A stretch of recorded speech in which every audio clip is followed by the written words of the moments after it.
What you're seeing is no ordinary high dive. Before he does not know what to expect. He's in the air, he's in good shape. Very good. All right, he didn't hit. It's the moment that set a record no one has dared to break for 40 years.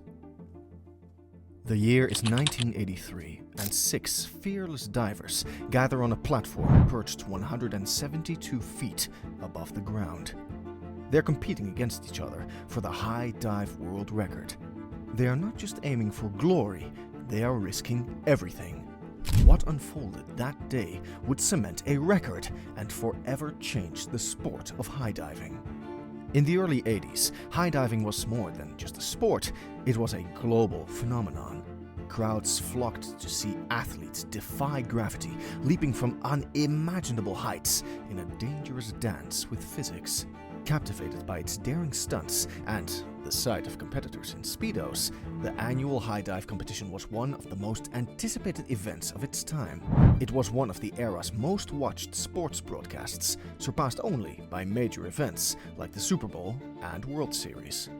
For certain athletes, it marked a turning point in their careers, elevating them to iconic status.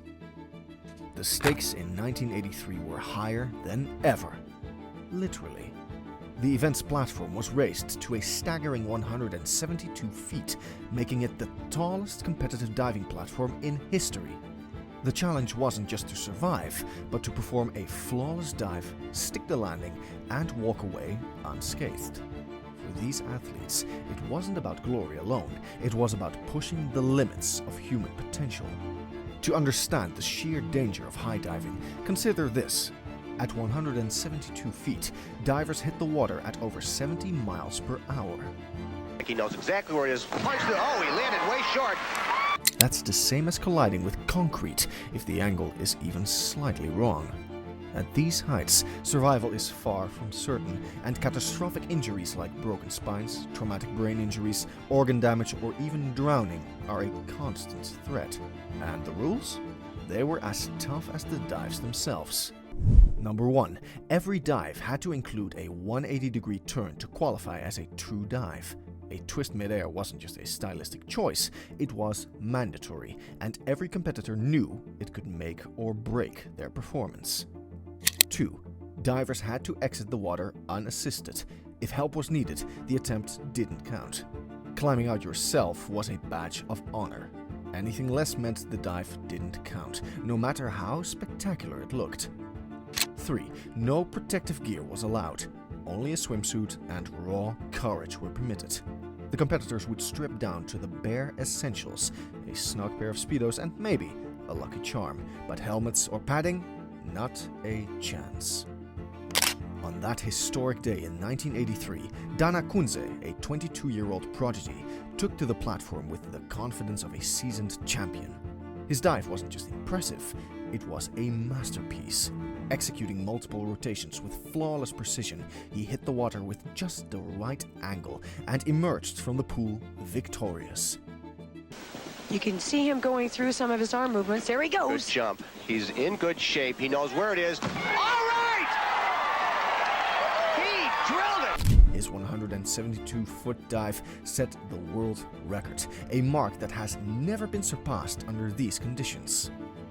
Dana's dive was leagues ahead of the competition in both difficulty and precision, and although one judge wasn't entirely blown away, his score still sealed an undeniable victory.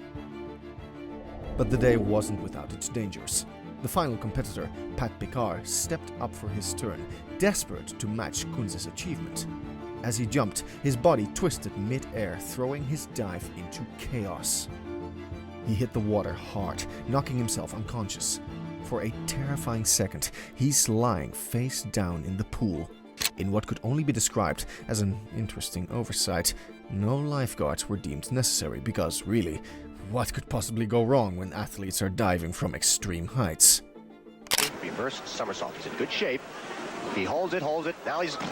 Okay. They better go in. Get up! Thankfully, the women's competitor stepped up without hesitation, proving once again that multitasking is a skill not limited to dry land. With remarkable professionalism and genuine compassion, they pulled him to safety.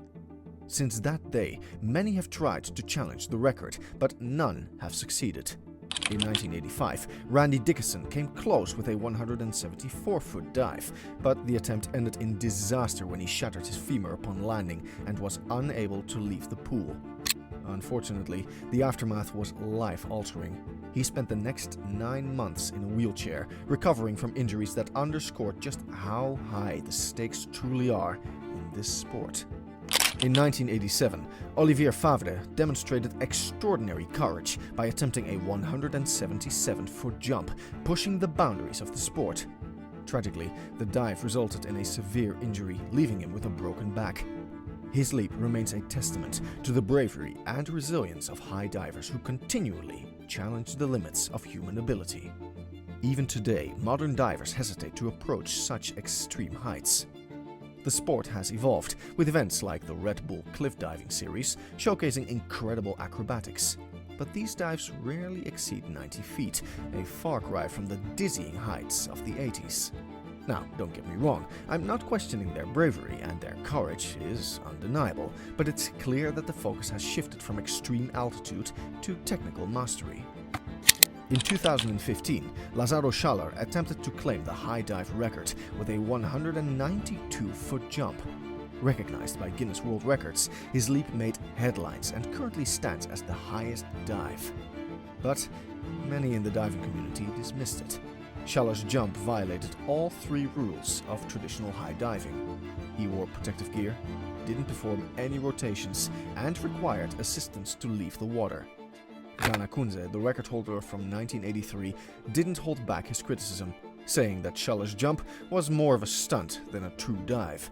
For purists, Kunze's 172-foot dive remains the gold standard of high diving, a feat unmatched in its technical difficulty and sheer danger. So, why hasn't anyone broken Dana Kunze's 1983 record?